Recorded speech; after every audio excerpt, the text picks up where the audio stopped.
Halo teman-teman, assalamualaikum warahmatullahi wabarakatuh. Kita bertemu lagi di seputar peternakan murai batu CCDW Bit Farm. Di video kali ini kita akan bahas komentar dari Mas Ed Dera Fahri.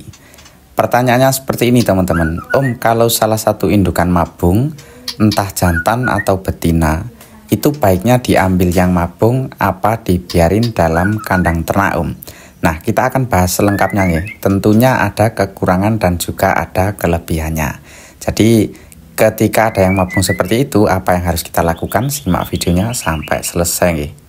Pertama-tama yang harus kita ingat ketika ada indukan salah satu yang mabung, entah murai jantan atau murai betinanya, tentunya kedua indukan itu tidak akan berproduksi. Kita akan bahas dari murai jantannya dulu nih teman-teman. Kalau misalkan murai jantannya yang mabung, tentunya murai betina itu masih bisa bertelur. Tapi telur yang dihasilkan tentunya tidak akan isi atau tidak akan bisa menetas. Karena biasanya murai batu yang mabung, yang murai jantannya terutama, dia itu akan cenderung diam, cenderung fokus untuk merontokkan bulu-bulunya. Nah, kenapa telur yang dihasilkan kok bisa song ketika murai jantannya itu mabung? Biasanya murai jantan yang mabung itu cenderung tidak akan ngawin teman-teman, karena murai jantan yang mabung itu hilang birahi atau ngedrop di birahinya. Jangankan mabung, bulunya tua saja sudah menurun untuk performanya. Jadi dia itu membutuhkan waktu untuk istirahat, untuk fokus dalam pergantian bulu-bulunya tersebut. Jadi yang harus kita lakukan adalah mengambil murai jantannya. Kalau misalkan ada ganti, lebih baik kita ganti dengan murai jantan yang lain. Kalau misalkan nggak ada pengganti, ya terpaksa kita harus nunggu dia itu sampai selesai mabung. Dan berapa bulan sih Bang biasanya murai batu jantan yang mabung? Murai batu jantan ataupun betina yang mabung biasanya membutuhkan waktu 2-3 bulan. Itu untuk menumbuhkan atau memperbaiki bulu-bulunya, dan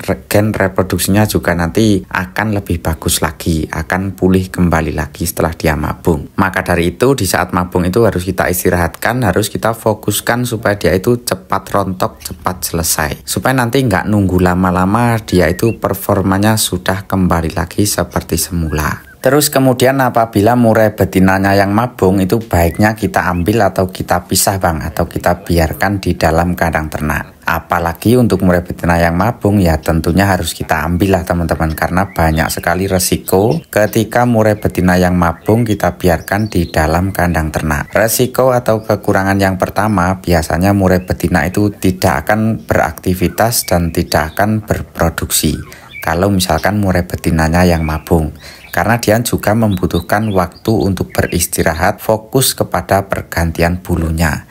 Jadi terpaksa harus kita ambil kalau untuk murai betinanya. Kalau misalkan tetap kita biarkan di kandang ternak, tentunya murai jantan akan semakin naik emosinya. Kok bisa jantan naik emosi? Nah, jelas sekali teman-teman. Kalau misalkan murai jantan mau ngawin tapi si murai betinanya tidak ada kesiapan, si murai betinanya takut, ya wis jelas nanti murai jantan akan lebih naik emosinya dan nanti akan membahayakan kepada indukan murai betinanya. Jadi harus kita ganti. Kalau misalkan berternak murai batu dengan cara monogami, harus kita ambil dari kandang. Kecuali kalau ternaknya seperti di kandangku teman-teman, kita berternak murai batu secara poligami.